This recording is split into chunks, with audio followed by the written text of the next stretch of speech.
Semiotics is the study of sign systems. It explores how words and other signs make meaning. In semiotics, a sign is anything that stands in for something other than itself. The word semiotics dates back to ancient Greece, but its use in modern linguistics was propelled in the 19th century with the research of Ferdinand de Saussure. Saussure was a Swiss linguist who contributed greatly to the study of semiotics, also sometimes referred to as semiology. Scholars of modern linguistics understand that words do not have innate meanings. That is, when we say the word rabbit, it's not because those sounds or letter symbols have anything to do with the qualities of a small furry herbivore. In fact, the word sounds and letters are all unrelated to the creature we call rabbit, except that humans have assigned a value to them. Because people have developed the ability to assign meaning with words, we're able to describe abstract meanings. This means we have words for things that we may not be able to actually see in front of us. Furthermore, the history of a word may not directly influence what it means to someone. As an example, we can use the word cool without any thought or reference to temperature. The usage is separate from its history. For Saussure, language itself makes meaning rather than simply conveying meaning. Therefore, our experience is influenced by the language we use to describe it. This meaning-making is why the theories of Saussure have become important to literary theory. When we understand that language is a sign system and not just a meaning of objects, we read and discuss literary works differently.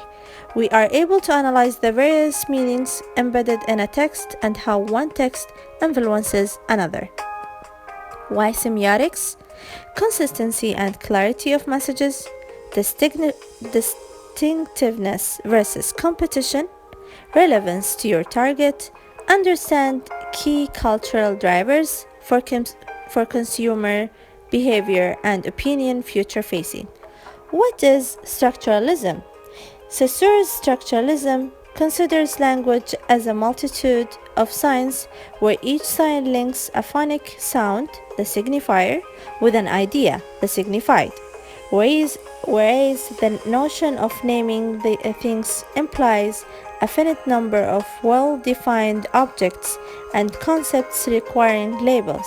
Saussure's linguistic sign act as a two-way link between the sound, or more specifically, the sound image, the psychological imprint of a sound, and the idea. It's bidirectional in the sense that just as the word red may evoke notions of red objects, a notion of something red may elect the sound image red. A sound is meaningless if it's not so linked to an idea, and likewise, for an idea to be coherent, one requires that capacity to articulate it. Structuralists believe that if readers do not understand the signs, they may misread a text. The strength of this theory does focus on the author's intent and does focus on an objective interpretation without clouding the text with a subjective or emotional interpretation. The weaknesses are difficult to know controls the meaning of a text. Reader looks only at linguistic structure and is not permitted to have an emotional attachment to the text, not open to different interpretations.